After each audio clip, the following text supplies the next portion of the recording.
Hi and welcome to another episode from Spiral Physics Education. In this lesson we're going to be looking at defining Newton's first law of motion. We're also going to be looking at how Newton's first law of motion and resultant forces are important to each other. And we're going to be using free body force diagrams to answer a few example questions on Newton's first law of motion. So, things that you need to know to get the most out of this lesson. Well, it's really important that you know about scalars and vectors and examples of each of those.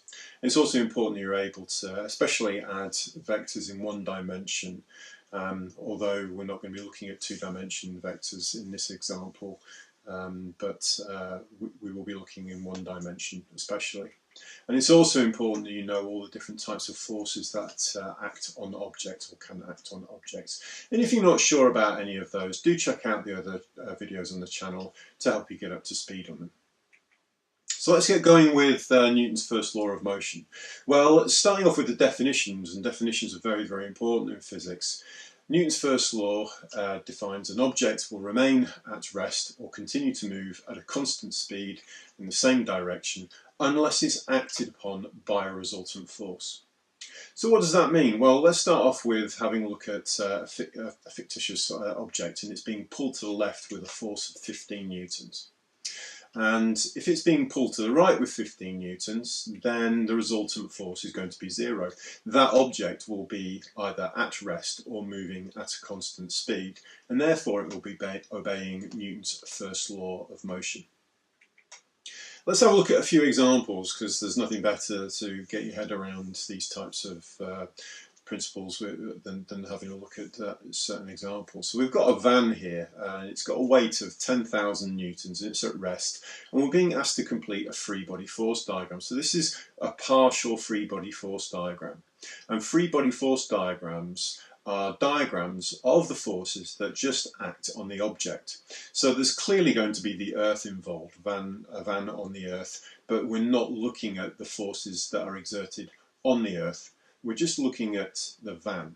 So that's why it's a free body force diagram of the van. So it's not complete though.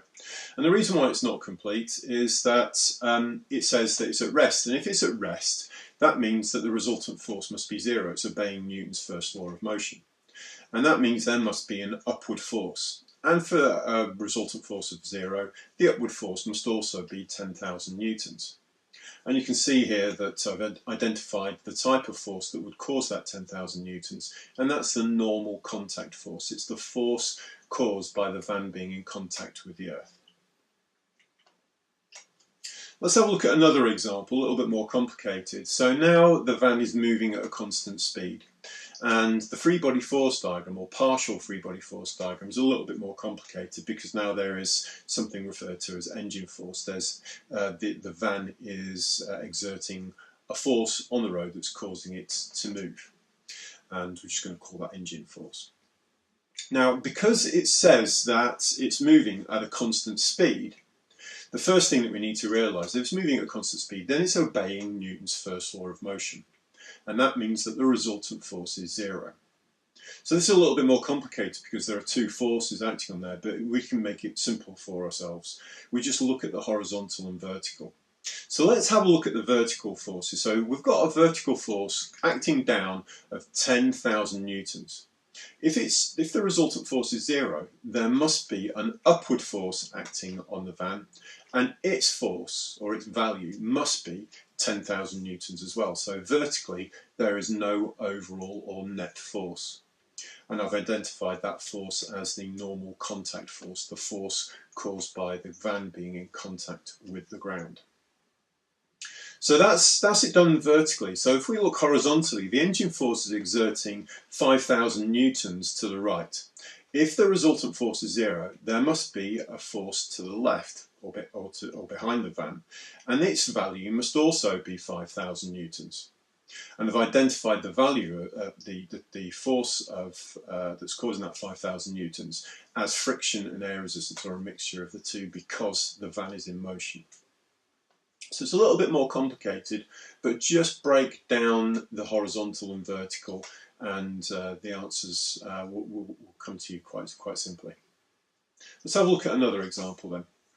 So this time we've got a skydiver that's moving at a constant speed of 5 meters per second, and we've been given a partially completed free body force diagram there. And the key thing here is moving at a constant speed, and as soon as we recognise that it's moving at a constant speed, that means that the resultant force acting on the object, in this case the person falling through the air, is zero. Okay, so it's obeying Newton's first law of motion.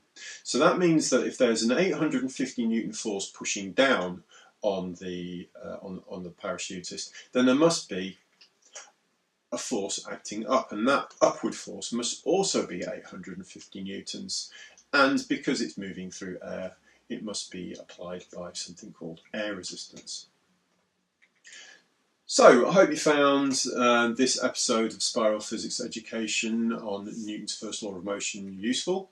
Do subscribe to the channel to get up to speed with other topics in physics, and hopefully that will help you improve your grades in time for your exams. I'll see you next time on Spiral Physics Education. Goodbye.